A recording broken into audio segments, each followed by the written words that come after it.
आज क्या करते हैं, आपके एग्जाम के लिए रिवीजन करने वाले हैं स्ट्रक्चर ऑफ एटम। तो स्ट्रक्चर ऑफ एटम में जितने भी इंपॉर्टेंट कॉन्सेप्ट्स होते हैं सिर्फ स्कूल के एग्जाम और बेसिक लेवल इसको सीखने के हिसाब से क्या करें, एक शॉर्ट में रिवीजन कर रहे हैं। स्ट्रक्चर ऑफ एटम में सबसे पहले आप बच्चे सीखोगे number of proton, number of protons ये कैलकुलेट करना, इलेक्ट्रॉन्स एंड न्यूट्रॉन्स। ठीक है, इलेक्ट्रॉन, प्रोटॉन्स एंड न्यूट्रॉन्स। साथ में आपको एडिशनली क्या पूछा जाता है, एटॉमिक नंबर, एटॉमिक नंबर जिसको नाम देते हो जेड, और एटॉमिक मास नंबर। इतनी चीजें तो कम से कम गलत ना हो अपने से, इसका खास ख्याल रखिएगा। रिवीजन के लिए बताता हूँ, एक एलिमेंट है जिसका सिंबॉलिक फॉर्म हमने दिया x, एक एलिमेंट है जिसके सिंबॉलिक फॉर्म में इसको आपने लिख दिया x। इधर आपने लिखा नीचे z, ऊपर में लिखोगे a। नीचे क्या है, नीचे क्या है z, z is atomic number. आपको याद करना पड़ता है z का वैल्यू कितना, तो नंबर ऑफ प्रोटॉन के इक्वल। एटॉमिक मास नंबर कितने होते हैं, तो p प्लस n के इक्वल। ये दो बातें याद कर लें। जो एटॉमिक नंबर होते हैं वो क्या होते हैं, equal to number of proton. जो एटॉमिक नंबर होते हैं वो होते हैं equal to number of proton. ठीक, मतलब इलेक्ट्रॉन से फर्क नहीं पड़ता, मतलब नहीं, इलेक्ट्रॉन से कोई फर्क नहीं पड़ता। जो एटॉमिक नंबर होते हैं सिर्फ और सिर्फ प्रोटॉन पे डिपेंड करते हैं। तो बचपन में ऐसा कुछ पढ़ाया गया था कि इक्वल टू इलेक्ट्रॉन, तो वो उसमें एक और वर्ड ऐड किए गए थे, for neutral atom only. That means अगर न्यूट्रल एटम हुए, और न्यूट्रल एटम, अगर आपके पास न्यूट्रल एटम होंगे तो इस केस में प्रोटॉन और इलेक्ट्रॉन की वैल्यू सेम होती है। न्यूट्रल एटम होंगे तो प्रोटॉन और इलेक्ट्रॉन की वैल्यू सेम होती है। इन case of ion, in case of ions, cation positive होगा तो इस केस में क्या होंगे, जो इलेक्ट्रॉन्स होंगे प्रोटॉन माइनस आयन, जो इलेक्ट्रॉन होंगे कितने होंगे, प्रोटॉन, और उसके ऊपर जितने पॉजिटिव चार्ज होंगे उतना आप कम कर देना। अगर यही अनायन दिया होता, यानी कि निगेटिव चार्ज की बात कर रहे हो, तो तब इलेक्ट्रॉन कितना लोगे, प्रोटॉन प्लस आयन। इलेक्ट्रॉन्स ज्यादा होते हैं किसमें, जिसके ऊपर निगेटिव चार्ज है उसमें। तो इतनी बेसिक सी बातें हैं, पहले इसको आप एक बार देख लीजिए कि इतना पढ़ा हुआ तो है, एक बार याद आ जाए बस, है आसान से। प्रॉब्लम है बस भूलने की, कि एन वक्त पे याद ही नहीं आते। तो एन वक्त पे याद रहे कि जो नंबर ऑफ प्रोटॉन्स होते हैं वो एटॉमिक नंबर कहलाते हैं, प्रोटॉन्स और न्यूट्रॉन्स दोनों मिलकर एटॉमिक मास नंबर कहलाएंगे। अगर न्यूट्रल एटम का केस है तो इलेक्ट्रॉन और प्रोटॉन इक्वल होंगे। अगर आपके पास आयंस के कॉन्सेप्ट है, दैट मींस केटायन हो सकते हैं एंड अनायन हो सकते हैं। अनायन के केस में इलेक्ट्रॉन ज्यादा होते हैं प्रोटॉन से, और केटायन के केस में इलेक्ट्रॉन्स कम होते हैं। That means removal of electron form cation, addition of electron form anion। इसको आप देखिए, फिर कुछ क्वेश्चंस करते हैं इसके ऊपर, फिर आगे हम लोग सीधा फोटो इलेक्ट्रिक इफेक्ट करते हैं।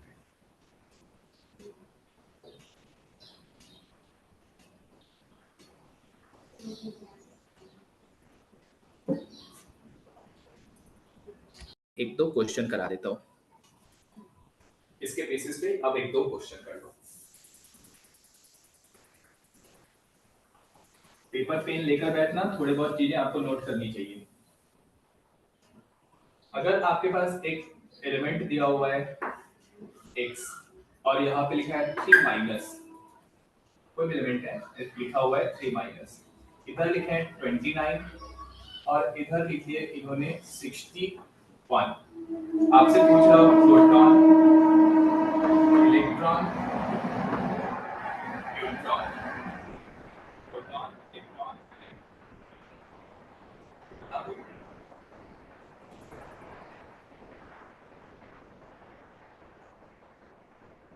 प्रोटॉन कितने, कोई भी बोल सकते हो, शांति से सिर्फ सुनना नहीं है, बोलते रहो। प्रोटॉन कितने होंगे?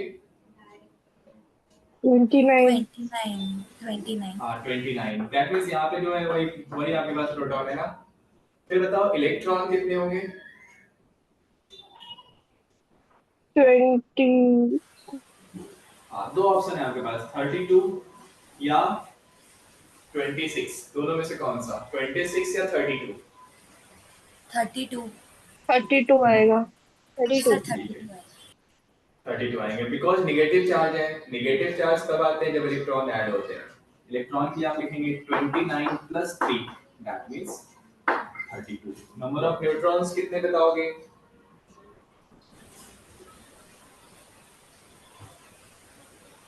Sir 61 minus 60 minus 21। 20 हाँ ये भी आ गए आपके पास 61। इन दोनों का डिफरेंस लेते हो आप न्यूट्रॉन के लिए, इन दोनों का डिफरेंस है न्यूट्रॉन। अगर आपसे किसी ने एटॉमिक मास नंबर पूछा होता तो 61, अगर आपसे किसी ने एटॉमिक नंबर पूछा होता तो 29, इसका नाम पूछा होता, इसका नाम है कॉपर। इसका कॉपर का एटॉमिक नंबर होता है 29। तो एटॉमिक नंबर के थ्रू आप नाम भी बता सकते हैं अगर अप टू 30 दिए हैं तो, और उससे ऊपर के उसके ऊपर के आपको याद हो तो बता सकते हैं, फिलहाल होंगे नहीं।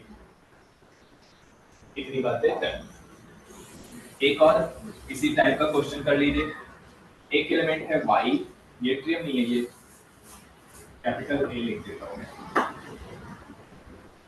एक सी। इसका इधर दे दिया इन्होंने 21, इधर दे दिया आपको 58, इस पे दे दिया 2+। सेम चीजें बतानी है, proton, electron, neutron, atomic mass और जेट।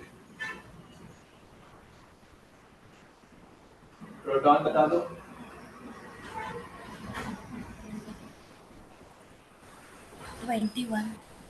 प्रोटॉन 21 आएगा। आप चाहें तो आंसर चैट में भी लिख सकते हैं, बोल दे सकते हैं, कोई ऐसी बात नहीं। इलेक्ट्रॉन कितने आएंगे? 19। 19। अब क्या हुआ देखो, हाँ सब लोग समझते जाना, जिनको नहीं हुआ। 21 माइनस 2, जितने पॉजिटिव चार्ज होंगे उतने इलेक्ट्रॉन्स आप कम करोगे। तो 21 माइनस 2 कितने हो गए? 19। न्यूट्रॉन्स कैसे बताओगे आप? 58 minus 21 37 आएगा। 37 है। 37 है। एटॉमिक मास नंबर कितने हो गए? 58 58। और आपके पास जेड की वैल्यू है 20। तो मतलब इस टाइप के क्वेश्चंस तो नहीं छूटेंगे। नाम हो गया इसका 21 किसका होता है? स्कैंडियम। याद है? स्कैंडियम। Scandium scandium. एक एक टाइप का प्रॉब्लम सॉल्व। एग्जाम में इस टाइप के प्रॉब्लम्स जरूर आएंगे कहीं ना कहीं से, छोटे मोटे। तो एक टाइप के प्रॉब्लम सॉल्व। अब दूसरे टाइप की प्रॉब्लम पे आते हैं। दूसरे टाइप की प्रॉब्लम होती है वेव नेचर से रिलेटेड। तो पहले बच्चे वेव नेचर के लिए बेसिक फॉर्मूला याद कर लीजिए आप। Wavelength lambda multiplied by frequency, जिसको आप f भी लिख सकते हो, म्यू भी लिख सकते हो, equal to speed of light. इस केस में यही चलेगा c, जिसमें c का वैल्यू फिक्स है 3 × 10⁸ मीटर पर सेकेंड। ये ना भी दिया हो तो आपको यही यूज करना है। कोई भी टाइप का, मतलब स्पीड ऑफ लाइट मैंने लिख दिया, यहाँ पे इलेक्ट्रोमैग्नेटिक वेव होना चाहिए। स्पीड ऑफ लाइट छोड़कर आप इलेक्ट्रोमैग्नेटिक वेव कर सकते हो। ये इलेक्ट्रोमैग्नेटिक वेव, कोई भी इलेक्ट्रोमैग्नेटिक वेव हो, उसकी स्पीड वैक्यूम में 3 multiplied by 10⁸ metre per second होती है। डन। तो lambda multiplied by frequency equal to C. पहले इसको तो याद ही कर लें आप, इसमें बिना ज्यादा दिमाग लगाए कि सर ये दोनों का मल्टीप्लिकेशन स्पीड है। अब उसके बाद बात कर सकते हैं, उसके बाद आगे की बातें कर सकते हैं आप।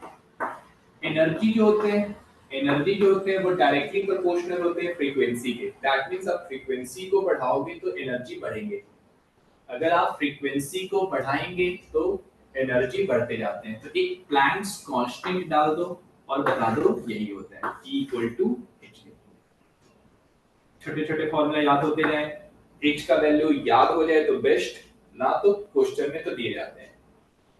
6.626 होते हैं, 6.63 10 का पावर -34। इसका यूनिट क्या होगा? Joule second.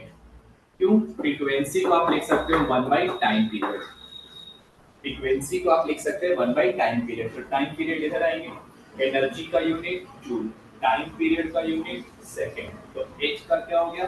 Joule second. Important क्या है, क्या ये आएंगे? आ गए तो ठीक, छोटे मोटे नंबर्स आसान से नंबर्स करके दे सकते हैं। जैसे एक क्वेश्चन कर ही लो आप, लगे हाँ प्रैक्टिस हो जाए। कैलकुलेट फ्रीक्वेंसी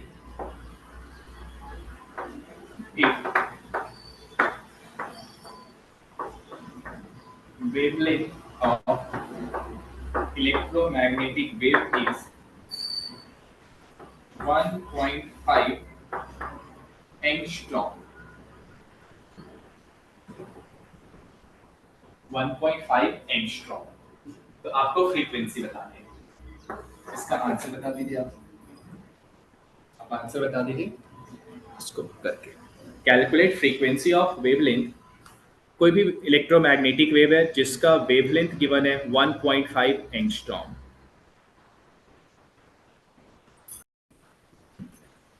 चलिए तो इसके आंसर देख लेते हैं। अगर आपने सॉल्व करा फ्रीक्वेंसी, हमें फ्रीक्वेंसी चाहिए तो आपने लिखा c बाई लैम्डा, इस फॉर्मूले से इसको आपने शिफ्ट कर दिया 3 × 10 का पावर 8। ध्यान में क्या रखना था आपको? एंगस्ट्रॉम की वैल्यू याद रखनी है। एंगस्ट्रॉम मतलब 10⁻10 मीटर। कई बार एग्जाम में क्या होगा, नैनोमीटर दिए जाएंगे, माइक्रोमीटर दिए जाएंगे, एंगस्ट्रॉम दिए जाएंगे, और ये इनकी वैल्यू छूट गई तो आपके आंसर रॉन्ग हो सकते हैं। तो 1.5 10⁻10 ये डबल है, तो 2 × 10 का पावर 18। फ्रीक्वेंसी का यूनिट पता है क्या? फ्रीक्वेंसी का यूनिट क्या लिखूं? हर्ट्ज। हाँ दो यूनिट होते हैं, या तो आप हर्ट्ज लिख दें या सेकंड इनवर्स लिख दें, इससे आ सकते हैं। देखो इसका सेकंड है तो सेकंड इनवर्स भी करेक्ट माने जाते हैं, तो हर्ट्ज भी लिख सकते हो, सेकंड इनवर्स भी लिख सकते हो, तो दोनों ही सही माने जाएंगे। That means 1 second inverse equal to 1 hertz.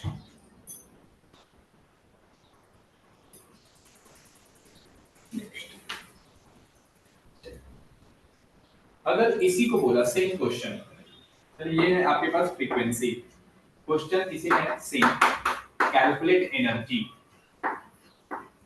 Calculate energy of photon, एक वर्ड यूज किया फोटोन, हैविंग फ्रीक्वेंसी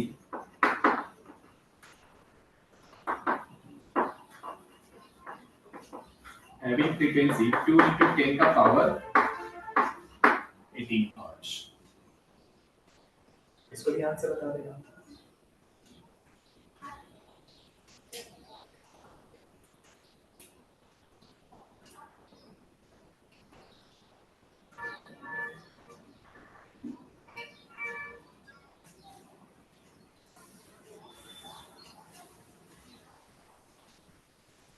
इसके आंसर करेंगे, कितने आएंगे आंसर ये देखिए। h का वैल्यू 6.63 10⁻−34।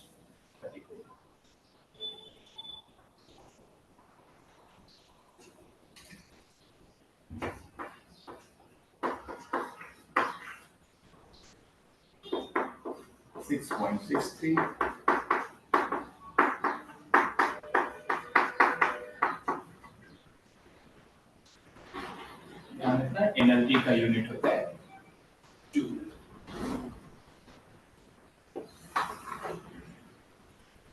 2 से मल्टीप्लाई करोगे ये आ गया 6, फिर 12,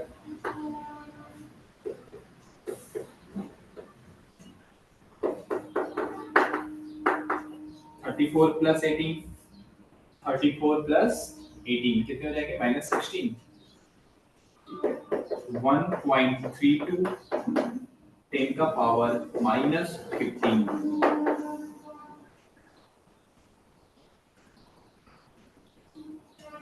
ये हो गया एक फोटोन की एनर्जी, ये 1 फोटोन की एनर्जी है।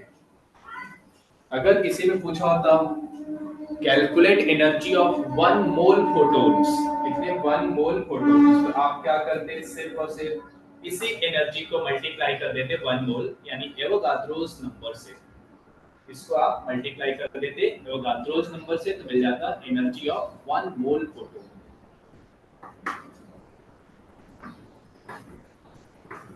1 मोल फोटोन्स, आप इसको क्या करेंगे सिर्फ मल्टीप्लाई करेंगे 6.022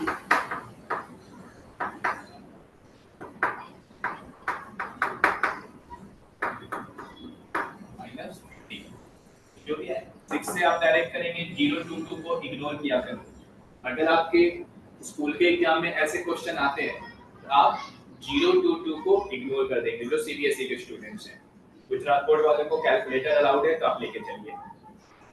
सीबीएसई के स्टूडेंट किससे मल्टीप्लाई करेंगे बच्चे, सिर्फ 6 से, कभी भी आए। 1 मोल का वैल्यू कितना लेंगे आप, 6 मल्टीप्लाइड बाय 10 का पावर 23। लिखते वक्त जरूर यूज करो 6.022, मल्टीप्लाई करते वक्त 022 हर बार आप इग्नोर करो, चाहे कोई भी चैप्टर हो, आप सिर्फ 6 यूज करेंगे।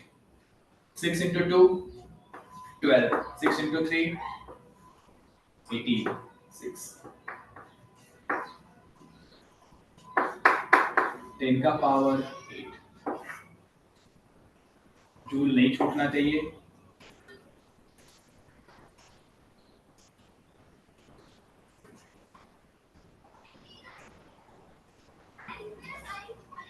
डन।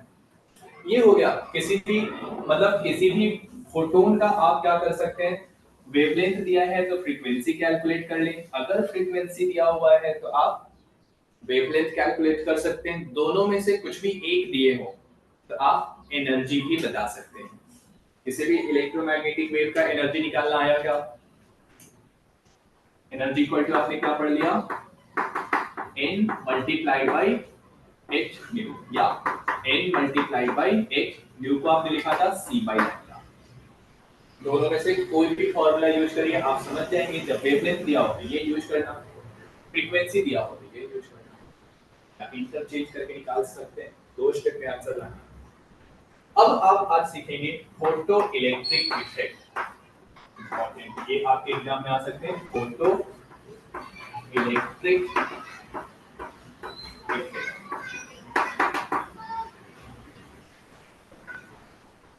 इसको समझते हैं, इसको डिटेल में समझते हैं।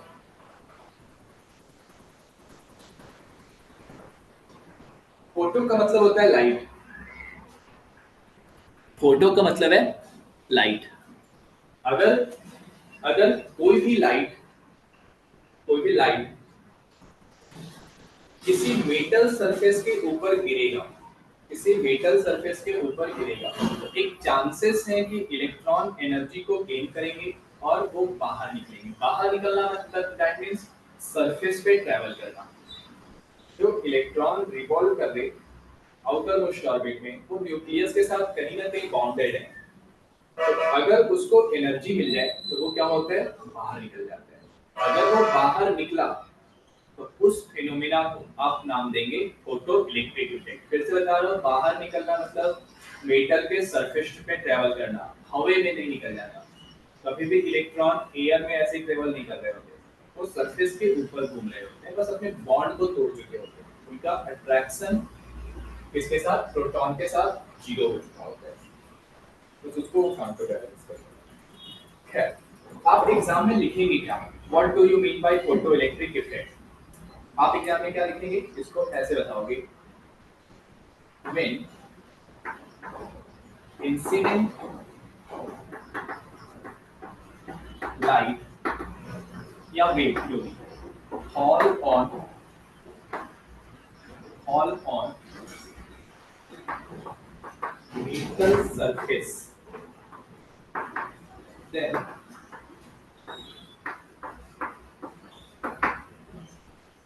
electron में ejected, इलेक्ट्रॉन में ejected, ये नहीं कर रहा हूँ कि निकल ही जाएंगे, ये बिल्कुल नहीं करा कि ये बिल्कुल निकल ही जाएंगे। में ejected का मतलब हुआ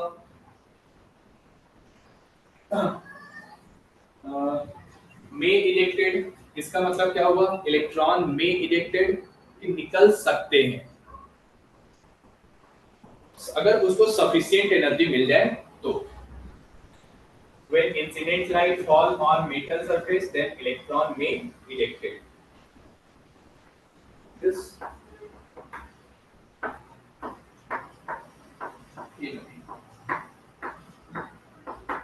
is known as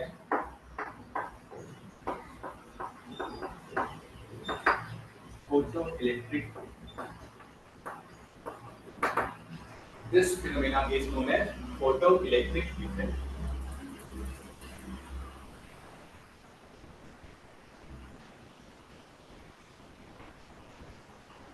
क्या इतनी बातें आप लिख सकते हैं photo electric effect, photo electric effect की।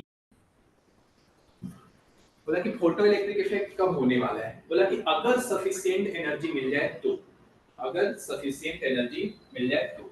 एक मेटल सरफेस है जिसके ऊपर अगर आप लाइट फॉल करा रहे, लाइट आ रहे हैं, अगर इस इलेक्ट्रॉन को रिक्वायर्ड है 2 जूल, मान के चलते हैं बड़ा नंबर है, फिर भी मान के चलते हैं कि 2 जूल एनर्जी चाहिए इलेक्ट्रॉन को बाहर निकलने के लिए। अब एक फोटोन की एनर्जी समझते जाना, वन फोटोन की एनर्जी है 1.5 जूल, और इसको निकलने के लिए क्या चाहिए 2 जूल। तो क्या फोटो इलेक्ट्रिक इफेक्ट होगा या नहीं होगा?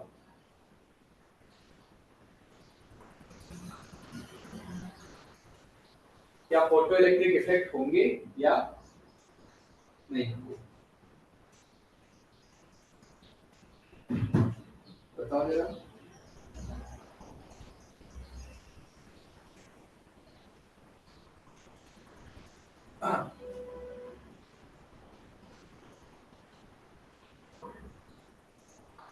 आना कुछ तो बोलो।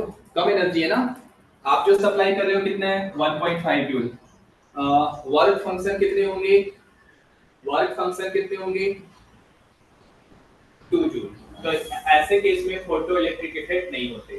फोटो इलेक्ट्रिक इफेक्ट होने के लिए कम से कम ये एनर्जी चाहिए जो रिक्वायर्ड है, इससे ज्यादा दोगे तो चलेगा, कम दोगे तो नहीं चलेगा। दूसरी और बात, अगर बोला किसी ने कि सर ऐसे ऐसे 2 फोटोन दे दें तो होगा क्या? अगर मैं ऐसे ऐसे 2 फोटोन गिरा दूं जिसकी एनर्जी 1.5 है, तो अब फोटो इलेक्ट्रिक इफेक्ट होंगे या नहीं होंगे? होंगे सर।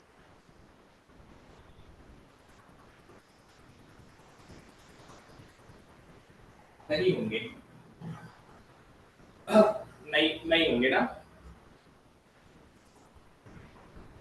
क्यों? क्योंकि एक ही फोटोन की एनर्जी से ज्यादा होनी चाहिए, ये अलग अलग फोटोन से एनर्जी गेन नहीं करता।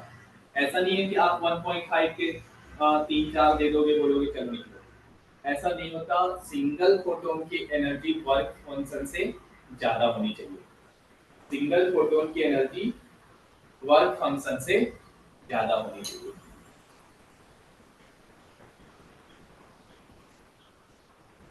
और इसको डिटेल में बताता हूँ।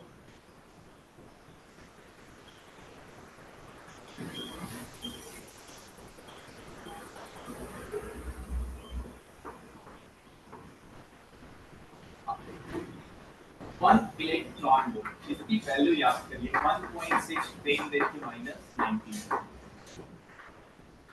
किससे यही कॉन्सेप्ट समझा रहा हूँ बच्चे। वर्क फंक्शन मान के चलो दिया हुआ है 3.2 इलेक्ट्रॉन वोल्ट, मान के चलते हैं वर्क फंक्शन दिया हुआ है 3.2। वर्क फंक्शन जैसे ही मैं वर्ड यूज कर रहा हूँ तो वर्क फंक्शन का आप क्या डेफिनेशन दे दोगे, वर्क फंक्शन। इसका डेफिनेशन क्या होता है, minimum energy required to remove an electron ray.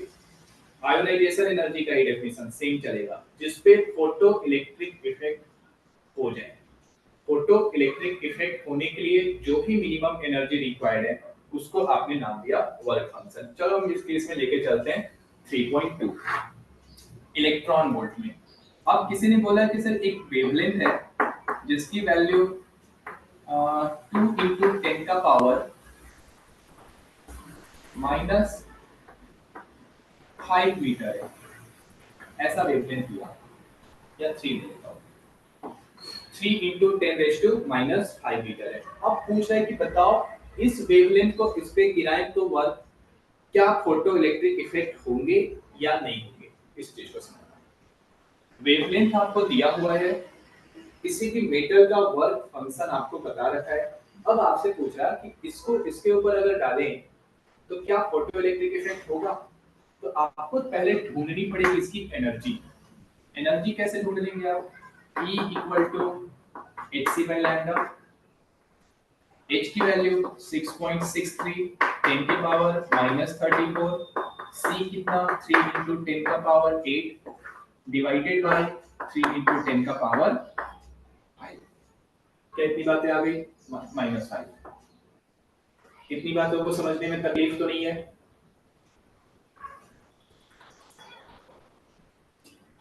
आपने 3 से 3 को कट करा, अब आपने सॉल्व करा, एनर्जी 6.63 10 का पावर ये हो जाता है -26, कितना हो जाता है -26 प्लस 5 -21। अब इलेक्ट्रॉन वोल्ट में निकालना होगा, ये तो जूल है। इलेक्ट्रॉन वोल्ट में लाने को क्या करोगे आप, आपको डिवाइड करना होता है इस नंबर से, आपको डिवाइड करना होता है इस नंबर से। 6.63 डिवाइडेड बाय -19, डिवाइड करके बता सकते हो कितना आएगा, आप जरा बताएं।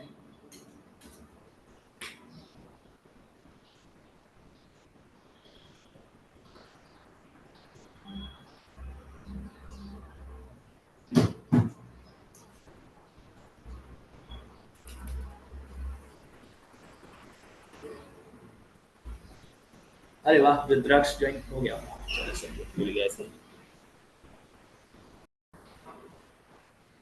ये नंबर जो आपको कैलकुलेशन से आया 4.1 10 raised to -2, क्या वर्क फंक्शन से आपने ज्यादा एनर्जी दिया या कम एनर्जी दिया, कम है ज्यादा है। कम है 10 का पावर -2 भी लगा हुआ है, ध्यान दो -2 भी लगा हुआ है, सिर्फ आगे का नंबर मत देखो, ये एक्चुअली 0.041 है, ये 3.2 इसको चाहिए, आपने दिया 0.04, कम दिया है। आप 10 के पावर को इग्नोर कर रहे हैं, तो कम एनर्जी दिया तो इस केस में फोटो इलेक्ट्रिक इफेक्ट नहीं होंगे। चलो इसी क्वेश्चन को बदल के दिया किसी ने, बोला कि नहीं ये -5 नहीं लेकर आप क्या करो -7 ले लो, ये क्वेश्चन दिया आपको। अब पूछ रहा ये कितने हो जाएंगे -7, ये कितने हो जाएंगे 90, ये कितने हो गए 90। अब तो 10 का पावर -2 आया नहीं, हाँ अब फोटो इलेक्ट्रिक इफेक्ट हो सकता है। बातें समझ आई। अब 10 का पावर नहीं आया ना इधर, तो आपने जो एनर्जी सप्लाई किया कितने का किया 4.1 इलेक्ट्रॉन वोल्ट का, इसको कितना चाहिए था बाहर निकलने को 3.2, तो जरूरत से ज्यादा एनर्जी सप्लाई करोगे तभी फोटो इलेक्ट्रिक इफेक्ट होते हैं। तो देखिए बाकी का किधर गया, तो फोटो इलेक्ट्रिक इफेक्ट का इक्वेशन लिख देता हूं, energy equal to work function plus kinetic energy. Photoelectric effect लिखने को अगर आपको आते हैं एग्जाम में तो लिखने के बाद ये इक्वेशन जरूर यूज करना, इसके अलग से मार्क्स मिलेंगे। फोटो इलेक्ट्रिक को डिफाइन तो करना ही, इसको अलग से बताना कि जो सर एनर्जी हम सप्लाई करते हैं, कुछ एनर्जी जाती है इलेक्ट्रॉन को बाहर निकालने में और बची हुई एनर्जी होती है काइनेटिक एनर्जी। तो आप बताएं इस पर्टिकुलर केस में काइनेटिक एनर्जी का वैल्यू कितना है in term of electron volt. इस पर्टिकुलर केस में काइनेटिक एनर्जी का वैल्यू कितना है इन टर्म ऑफ इलेक्ट्रॉन? 0.9. 0.9 सही है। आपने सप्लाई किया कितना 4.1, वर्क फंक्शन दिया है 3.2, बचा क्या काइनेटिक एनर्जी। तो काइनेटिक एनर्जी कितने आ जाएंगे ये 0.9, 4.1 माइनस 3.2, 0.9 इलेक्ट्रॉन वोल्ट। मुझे लगता है कि आपको कॉन्सेप्ट थोड़े क्लियर हुए फोटो इलेक्ट्रिक इफेक्ट कैसे काम कर रहा है न्यूमेरिकली। ये इलेक्ट्रॉन वोल्ट में आ रहे थे। अगर इसी में पूछ लिया होता कि मुझे इलेक्ट्रॉन की स्पीड बताइए, क्या बताइए इलेक्ट्रॉन की स्पीड बताइए, तो स्पीड निकालने को क्या करोगे डायरेक्ट मत सॉल्व कर देना, इसको जूल में लिखना कंपलसरी होगा। क्यों? स्पीड तो आप मीटर पर सेकंड में बताओगे, और जब स्पीड मीटर पर सेकंड में बताएंगे तो आप एनर्जी को जूल में लिखेंगे। सब के सब ऐसा यूनिट में लिखे जाते हैं। तो काइनेटिक एनर्जी आप लिखेंगे 0.9, 1.6 10 रेज़ टू माइनस 19 जूल, और इसको क्या लिखोगे हाफ mv स्क्वायर। ये copy v square equal to 2 into 0.9 1.6 10 raised to minus 19 divided by mass of electron 9.1 kilogram में। इसको कैंसिल कर दो 10 बार में, तो ये आ गया अप्रोक्सीमेटली 3.2 10 का पावर माइनस 19 प्लस 30। इसको आप लिख सकते हो 32 10 का पावर कितना ये बचा 11 और एक ये खा गया तो 10। कैलकुलेशन है बस। तो b इक्वल टू हो जाएंगे रूट अंडर 32 इंटू 10 का पावर 10। तो 32 को अप्रोक्सीमेटली मैं 6 ले रहा हूँ, 6 का 36 होता है, सो 5.9 10 का पावर 5 मीटर पर सेकेंड। देख लो एक बार कैलकुलेशन को समझ लो। नंबर्स अलग हो सकते हैं, आपको राउंड ऑफ कैलकुलेशन करने आने चाहिए, एटलीस्ट फॉर्मूला तो यूज हो जाए। नंबर्स में एरर हो सकते हैं, थोड़े कैलकुलेशन मिस्टेक हो सकते हैं, उसकी टेंशन ना लेना। आप ये सब चीजें ध्यान रखना कि फॉर्मूला सही यूज करें और स्टेप सही यूज करें, क्योंकि कैलकुलेशन थोड़े लेंदी है ये सब। वो आप 100-120 क्वेश्चंस ऐसे करेंगे तब जाकर ध्यान बैठेगा। क्या आपको ये क्लियर हो गए फोटो इलेक्ट्रिक इफेक्ट की कहानी? फोटो इलेक्ट्रिक इफेक्ट में सबसे पहले क्या बातें आती है, डेफिनेशन की बातें आती हैं। ये डेफिनेशन क्या है? अगर कोई भी लाइट मेटल सरफेस के ऊपर, कोई भी लाइट एक मिनट, डी ब्रॉगली वेवलेंथ की बात, फोटो इलेक्ट्रिक इफेक्ट को आप उतना करेंगे, उसके बाद आप करेंगे डी ब्रॉगली वेवलेंथ। इसमें याद रखना h बाई मोमेंटम और इसमें रिलेशन बताया। एक्चुअली ये डबल नेचर का है कि मास और वेवलेंथ में किसी ने रिलेशन एस्टैब्लिश करके दिया, बोला कि अगर दोनों साइड स्क्वायरिंग कर दें तो क्या हो जाएगा h square divided bye m square v square. बोला ठीक, बोला ऐसे लिख सकते हैं इसको, एक मास को अलग कर दो mv स्क्वायर, m स्क्वायर था ना हमने दो पार्ट में कर दिया। बोला फायदा क्या हुआ आपको? फायदा अब होगा, हमें काइनेटिक एनर्जी के फंक्शन में चाहिए, तो बोला कि 1/2 से मल्टीप्लाई करा, इसको 2 से करा, काटना नहीं है क्योंकि हम इसको काइनेटिक एनर्जी लिखने वाले हैं। देखो lambda square equal to h square divided by 2m into kinetic energy. तो लैम्डा इक्वल टू रूट करोगे तो h बचेगा, ये निकल नहीं पाया।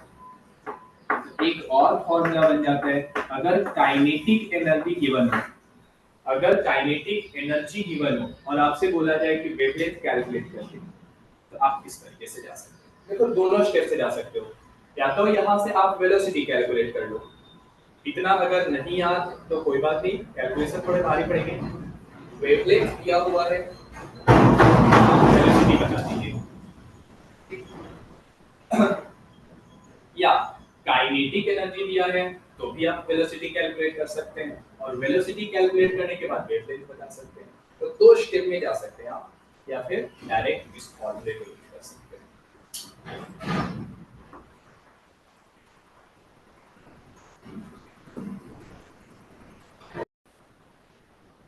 अगर इस तरीके के क्वेश्चन दिए हों, एक बॉल है, बॉल का मास आपको दे दिया 20 ग्राम, बोला कि स्पीड इसका रखा है 45 मीटर पर सेकेंड, इसकी स्पीड रखी हुई है 45 मीटर पर सेकेंड, बोला कैलकुलेट करिए वेवलेंथ कितना होगा।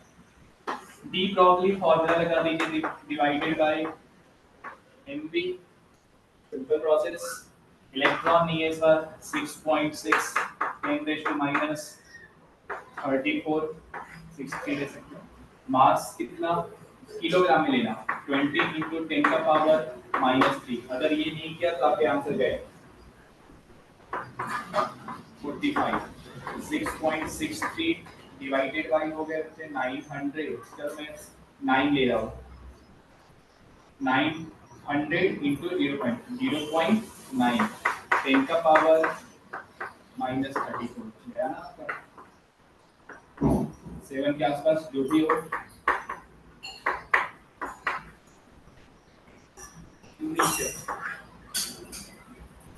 माइनस 30 आपने ग्राम को किलोग्राम में कन्वर्ट नहीं किया।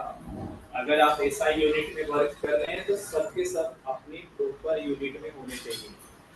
एसआई यूनिट होगा किलोग्राम, स्पीड का यूनिट मीटर पर सेकेंड जो कि गिवन है, आपके आंसर वेवलेंथ आएंगे इन टर्म ऑफ मीटर। समझ आए? कहाँ पे आप मिस्टेक कर रहे हैं? यही सब मिस्टेक आपके होंगे एग्जाम में, जिसको आप नाम क्या देंगे, सिली मिस्टेक। अगर ये थोड़ा सा मिस्टेक नहीं होता तो 5 मार्क्स और आ जाएंगे।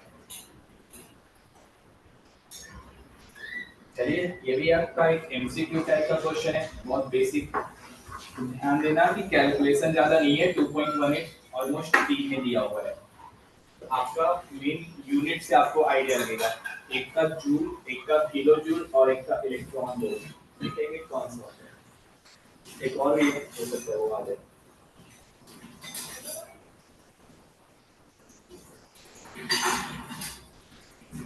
एक और क्वेश्चन आप सॉल्व करें, क्वेश्चन नंबर 6, फिर इसके आंसर बताएं।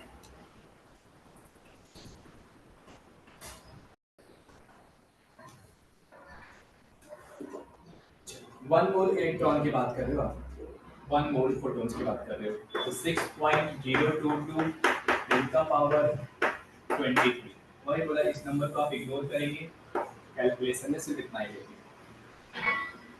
फ्रीक्वेंसी 6.6 10⁻34, 5.5 10⁻, इसको एक साइड लिख लिया 6 × 6.6 × 5.5, इसको बाद में कैलकुलेट कर लेंगे। पहले 10 का पावर देख लेते हैं। 23 - 34 + 12, 23 + 12 कितने हो गए, 35, यानी 10 का पावर 1 तो आ रहा। अब 6 6 6 3 बार मल्टीप्लाई कर सकते हो, 6 का पावर 3, अप्रॉक्सीमेट कैलकुलेशन लेके चल रहे हैं। 6 कितने बार, या फिर पूरा ही करेंगे आप, 6.63 पूरा करके दिखा देता हूँ पहले। 18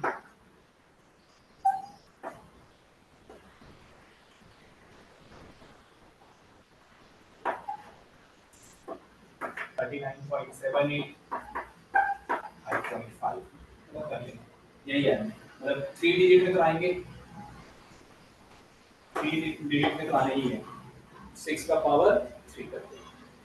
आप इसके अकॉर्डिंग अप्रॉक्सीमेट कैलकुलेशन आप करके जा सकते हैं कि आपके पास ऑप्शन रहेगा कितना, किलो जूल में। क्यों? क्योंकि यहाँ पे 3 डिजिट आएंगे, तो मान लो इसका कैलकुलेशन आया 218, तो आप इसको लिखोगे 2.18 10 का पावर 3 जूल, इसको आप लिखेंगे किलो जूल।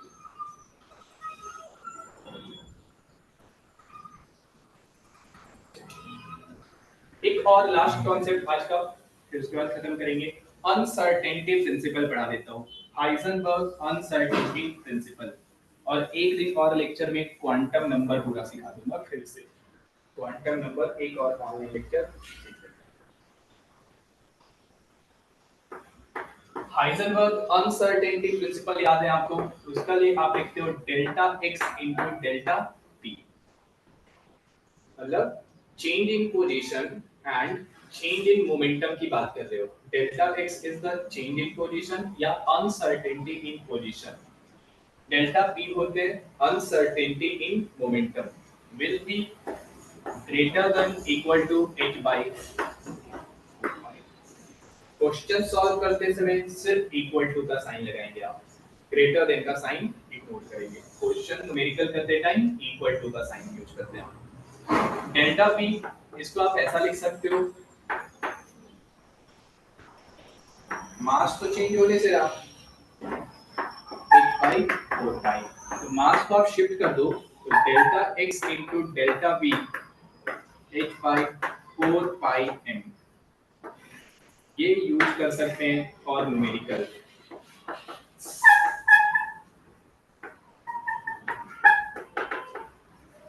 न्यूमेरिकल्स के लिए आप ये यूज कर सकते हैं, delta x into delta v। ये क्या है? अनसर्टेनिटी इन पोजीशन, और ये क्या है? Uncertainty in velocity.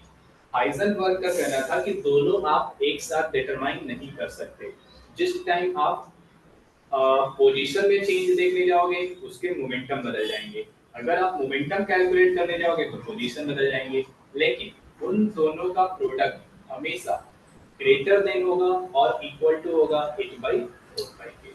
हाइजेनबर्ग ने क्या समझाया कि uncertainty in position and uncertainty in momentum cannot determine simultaneously, दोनों एक साथ डिटरमाइन नहीं किए जा सकते, कोई एक डिटरमाइन कर सकते हो, अदरवाइज दूसरा क्या हो जाएगा? चेंज हो जाएगा। सिंपल है ना? याद हो गई ये बात? हाइजेनबर्ग ने क्या समझाया? बोल दो एक बार।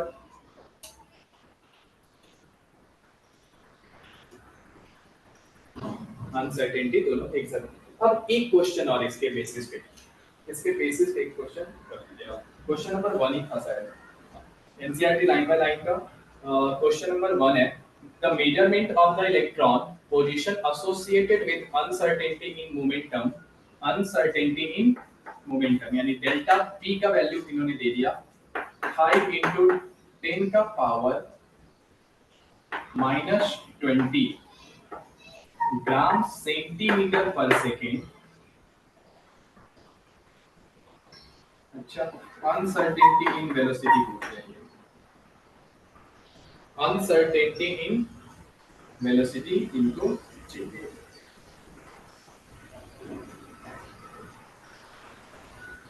एक ये होगी बात। एक और चलो फिलहाल आप अनसर्टेनिटी इन पोजीशन बताओ। इस क्वेश्चन में अनसर्टेनिटी इन पोजीशन बताइए।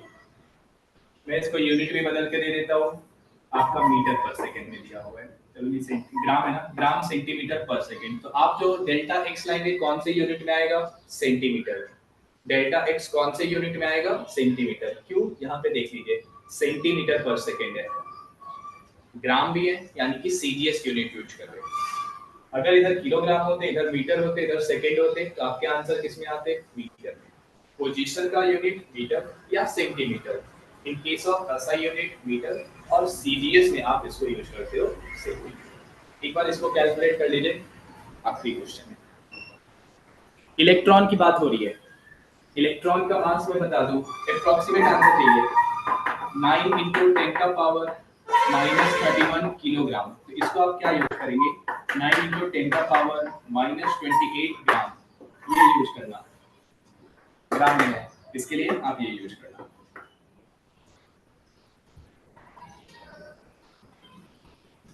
या फिर दूसरा काम कर सकते हो,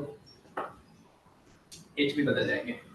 h का वैल्यू 6.6 10⁻34 जूल सेकंड है। और में क्या करोगे? 6.6 10 का पावर -34, याद है जूल को अर्ग में कैसे कन्वर्ट करते हो? 1 जूल में कितने अर्ग? अनुप याद होगा तुम्हें? 10 to the power 7, 10 to 5, 10 power 5, 5 नहीं, वो डाइन 10 वाला to the था। power 7 होता हाँ, 7, वो न्यूटन 7, वाला था। हाँ हाँ, अर्ग वाला 7 था। एनर्जी के लिए आप 10 का पावर 7 होता है, वो डाइन वाला सिखाया था कि 1 न्यूटन इक्वल टू 10⁵ डाइन और 1 जूल इक्वल टू 10⁵7 अर्ग। प्लस 7 कर देना आप, यानी कि ये प्लस 7 करेंगे तो कितने हो जाएंगे? -27 और सबके सब सीजीएस में यूज कर रहे हैं। अब आप कर सकते हो। पाई की वैल्यू 3.14 कांस्टेंट है, उसमें कोई यूनिट होता ही नहीं है। पाई क्या है? Unitless quantity. अगर आपसे कोई कहता है कि कोई ऐसा बताओ जिसके पास नंबर हो, यूनिट नहीं हो, तो यही है पाई। यूनिटलेस एंड डायमेंशनलेस क्वांटिटी है पाई।